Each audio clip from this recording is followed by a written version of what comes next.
Okay, the basic argument is that MN is problematic in origin science for a number of reasons. The first is that origin science is an historical science that requires abductive reasoning, a search for the best of competing hypotheses. MN violates it by disallowing an evidence-based competing hypothesis. The concealed use of the assumption is misleading to the audience.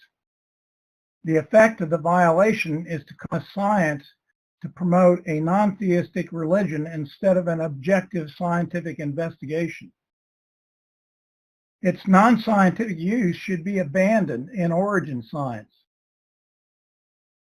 Whether or not abandoned, the audience must be adequately informed of its use and the effect of its use on explanations provided. I was trained and educated to be a geologist. I wound up practicing law for 32 years, primarily in the area of securities fraud. Frauds are usually perpetrated through omissions, and that's the primary problem with methodological naturalism. It's not disclosed.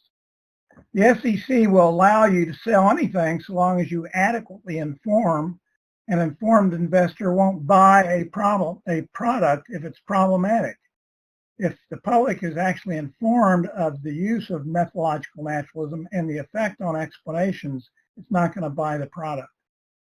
In 1999, I was consulted about Kansas science standards that plan to use concealed methodological naturalism. I then recognized the problem and have since worked to cause origin science to be taught objectively in K through 12 schools. I now practice constitutional rather than securities law. The primary problem with deceptive use of MN is in the K through 12 schools. Origin science is an historical science that uses abductive reasoning to explain the history of the universe, of the Earth, and life on Earth through cosmological, chemical, and biological evolution. Origin science involves theistic and non-theistic religion because it addresses ultimate questions. Ultimate questions include the cause and nature of life in the universe and how life should be lived ethically and morally. Origin science addresses all of these questions, as the question of how we should live life depends on whether we think we are a creation made for a purpose or are merely an accidental occurrence. This chart that more or less explains the three primary ultimate questions, the first of which is where do we come from? What is the cause of life? There are two competing explanations for that. Many of the patterns in the natural world reflect design. That supports a theistic religion. The materialistic viewpoint that there is no supernatural and that life just occurs via natural or material causes supports non-theistic religions, of which there are many. Buddhism, atheism, religious humanism, and so forth. Anyway, the answer to this question generates the second question: what is the nature of life? If we believe life is a creation, then life has a purpose and may have a soul in an afterlife. If we believe that life is just a materialistic occurrence, then it has no inherent purpose, soul, or afterlife. This leads to the third question: how should we live life ethically and morally? If we believe life is a creation, we're theists, then we use scripture and natural revelations, reason, and experience to guide life. If we're a materialist atheist, then we use reason, materialistic science, and experience to guide life. The effect of this decision tree on our worldview is profound. MN and origin science has a profound impact on our culture.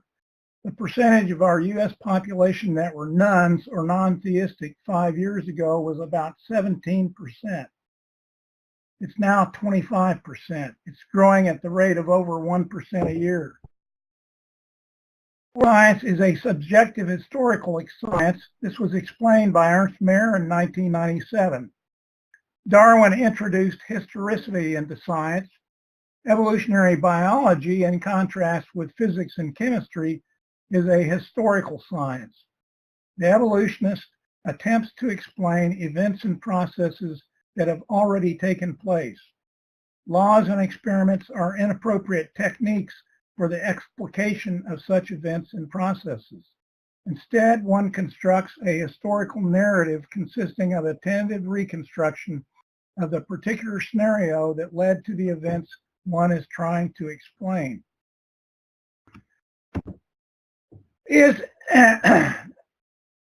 A question was asked as to whether origin science or historical science was actually science, because you cannot test explanations with experiments and observations. The events occurred too long ago, and a lot of the evidence is gone. Carol Cleveland, in a paper in 2000 in the journal Geology, made the strong case that historical science is valid science, but only if it rigorously employs abductive reasoning. Abductive reasoning seeks an inference to the best of competing explanations. One searches for clues that will do two things. The clues have to do two things for you to have a valid explanation. One, they have to rule in, the clues have to rule in your hypothesis. And secondly, they have to rule out the others, the competing hypotheses. A failure to do either results in a speculation or a dreaded just so story. And that's the inherent problem with methodological naturalism. There are two competing origin hypotheses. The materialistic is that all causes are unintelligent or mechanistic, that arises from the interactions of matter, energy, and the forces per the laws of physics and chemistry. The teleological hypothesis is that some causes may be intelligent, as many patterns in the natural world reflect functional complexity not explainable by chance or necessity. The fine-tuning of the universe, the genetic code, programmed biological information, DNA sequences are aperiodic and not chemically necessary. Huge increases in the diversity of life, orphan genes, consciousness, etc., support the teleological hypothesis. MN violates abduction by allowing only one of the two competing hypotheses. And this is explained vividly by Richard Lewontin in 1997, where he says, we take the side of science in spite of the patent absurdity of some of its constructs, in spite of its failure to fulfill many of its extravagant promises of health and life, in spite of the tolerance of the scientific community for what? Unsubstantiated just so stories. Because we have a prior commitment, a commitment to materialism. It is not that the methods and institutions of science somehow compel us to accept a material explanation of the phenomenal world, but on the contrary, that we are forced by our a priori adherence to material causes to create an apparatus of investigation and a set of concepts that produce material explanations, no matter how counterintuitive, no matter how mystifying to the uninitiated. Moreover, that materialism is absolute. And why is it absolute? So we can keep God out of the door.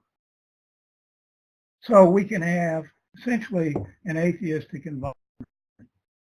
In investigations, MN is called tunnel vision.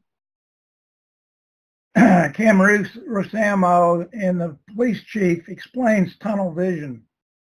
Tunnel vision, one of the leading causes of wrongful convictions, results from a narrow focus on a limited range of possibilities.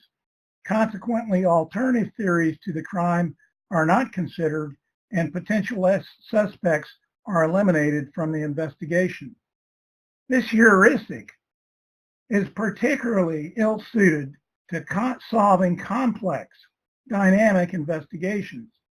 Focusing on the first likely suspect, then closing the investigation off to alternative theories is a recipe for what? Good science? No, it's a recipe for disaster. The problem with N is that it eliminates the possibility of ever testing the historical narratives. Abduction is the only way to test the historical narrative. Without abduction, you essentially have no test of the idea. You have nothing more than a dreaded just so story. So what is the purpose of MN origin science? If it impedes the investigation of the natural world and requires scientists to be atheists. The purpose of an action is often discerned by its effect. The effect of MN in origin science is materialistic atheistic. Is it the purpose of origin science to promote the religion of atheism? I would think not. Adequate disclosure is required for at least two reasons. There's a scientific reason for disclosing MN. That is, that high confidence science requires a description of assumptions used and a justification for the use of the assumption. This is explained not only by Rob Sadler in his recent 2016 work, The Scientific Approach to Evolution, but also the Next Generation Science Standards. There is a legal reason as well. Concealed methodological naturalism in K through 12 public education that promotes a non-theistic religious worldview that is materialistic atheistic violates the constitutional rights of parents and children. Supreme Court in Edwards v. Aguilard in 1982 explained that the state may not violate the exclusive right of the parent to direct the religious education of the child. The state can direct the secular education of the child, but not the religious education. That right is exclusively given to the parent. The same decision indicated that the student has the right to not be indoctrinated by the state to accept a particular religious view. The use of concealed methodological naturalism in K through 12 schools, beginning in kindergarten for 13 years, is essentially that explicitly states that its purpose is to establish a worldview in the children, is very problematic constitutionally. As a minimum, the use and effect of use of methodological naturalism must be adequately explained. MN misleads as it is concealed and entrenched. Accordingly, explanations of origins are themselves exceedingly misleading, but they have enormous impact on the child's worldview. The explanation is not misleading or unconstitutional. It is essential that they be accompanied by adequate disclosures of the use and effective use of methodological naturalism on the explanations given. Now, a disclosure of the effective use must include, first, a discussion of the effect of the failure to employ abductive reasoning and the use of tunnel vision in the development of the explanation. I mean, the kids need to be told this explanation is not really based upon experimentation, observation, or even the use of abductive reasoning, the kind of science we expect out of forensic scientists in criminal investigation. They must also be told the nature of the evidence that supports the banned or ignored teleological hypothesis. So in effect, in order to be able to show the effect of the use of methodological naturalism, you actually have to show the evidence that it suppresses.